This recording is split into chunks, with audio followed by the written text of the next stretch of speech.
Hello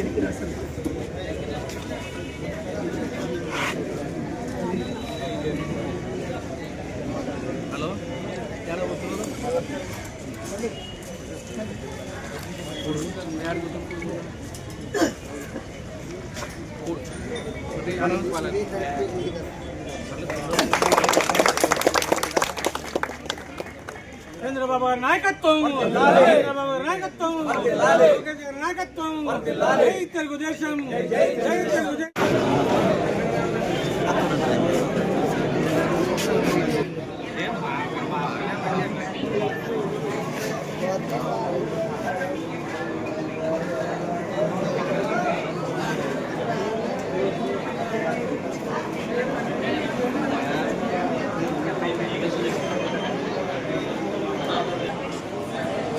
కూడా రావడం దాదాపు 40 కోట్ల రూపాయలు మీకు ఒక్క గ్రామానికి ఖర్చు పెడుతున్నామంటే మీరు ఒకసారి ఆలోచించండి. అదేవిధంగా ఎన్ని రోడ్లు డెవలప్ చేసామో ఇక్కడ చూడండి. మన బోయేగర్ల పైప్ లైన్ పోతుందంటే వెంటనే వేయమని చెప్పాం. ఇక్కడ ఎవరు కానీ డీలర్లకు కానీ ఇంకొకటి కానీ లాలూచి పడి ఎవరి దగ్గర డబ్బులు వసూలు చేయలేదు. దాదాపు ఇక్కడ 20 మంది డీలర్లు ఉన్నారు. పార్టీ అభివృద్ధి చేసేటప్పుడు ప్రతి ఒక్క నాయకుడు గోపాలే కాదు ఉన్నటువంటి నాయకులందరికీ చెప్పాను. మనం ఏం చేస్తున్నాం, పార్టీని వచ్చినప్పుడు 500 మంది కాదు ప్రతి వాటి నుంచి కూడా ఈ రేపు కూడా ఉంది మహానాడు. ఈ కార్యక్రమానికి భారీ ఎత్తున మీరు తరలించి ఎవరో విశ్వనాథ రెడ్డి రావాలి ఇంకొకరు రావాలనేది కాదు. ఇప్పుడు హనుమంతుని అడిగితే నాకు చెప్పలేదంటాడు. హనుమంతు రోజు వస్తున్నాడు కర్నూలు ఇంటి దగ్గరికి పని అంటున్నాడు. ఏమయ్యా హనుమంతు నువ్వే నాయకుడు, ఇక్కడ ఎవరు ఆర్గనైజ్ చేస్తారు లేరు అంతా. మల్లికార్జున కూడా అదే అడిగాను. మీరు దీనికి ఒకరి నాయకత్వం ఏం లేదమ్మా. ప్రతి ఒక్కరు పార్టీగా మీకు ఏమైనా సమస్యలు ఉన్నటువంటి మా దృష్టికి తీసుకొని రండి. ఏ సమస్యనైనా పరిష్కారం చేయడానికి చెప్తాను. రెవెన్యూ అధికారులు కానీ ఎవరైనా డబ్బులకు పని చేసామంటే కానీ సాధించే ప్రసక్తి ఏమి ఉండదు.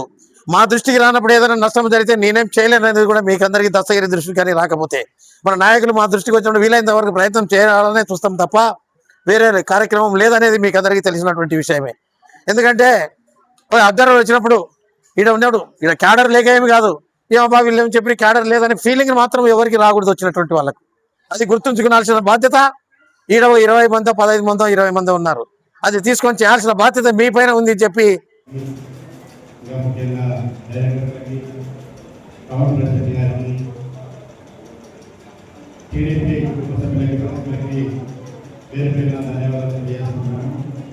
ముఖ్యంగా మన వేదిక మీద ఉన్నటువంటి మన కొత్తగా అపాయింట్ అబ్జర్వర్ వెంకటనారాయణ గారికి, టౌన్ ప్రెసిడెంట్ అయినటువంటి రామానందన్న గారికి, శ్రీనివాస గారికి, పవన్ గారికి, విజయ్ గారికి, కౌన్సిలర్లు గుడంగి, శాస్త్రావళి, ఇంకా ఫ్యామిలీ గారికి ప్రతి ఒక్కరికి ధన్యవాదాలు పేరు చేసుకుంటున్నాను.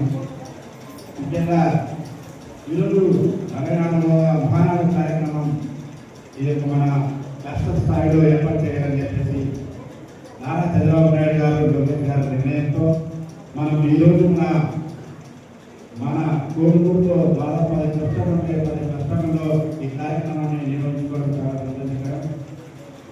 డీజిల్ క్రైసిస్ వల్ల మనం నీటిని పొదుపుగా వాడుకోవాలని నరేంద్ర మోడీ గారు చెప్పినటువంటి ఉద్యోగ మాటతో నారా చంద్రబాబు నాయుడు గారు ఖచ్చితంగా మనం సేవ చేయాలని డీజిల్ని అక్కడికి వెళ్తే చాలా డీజిల్ అవుతుందని చెప్పేసి మన పరిధిలోనే కాన్స్టిట్యూన్సీలోని 10% చేసుకోవాలని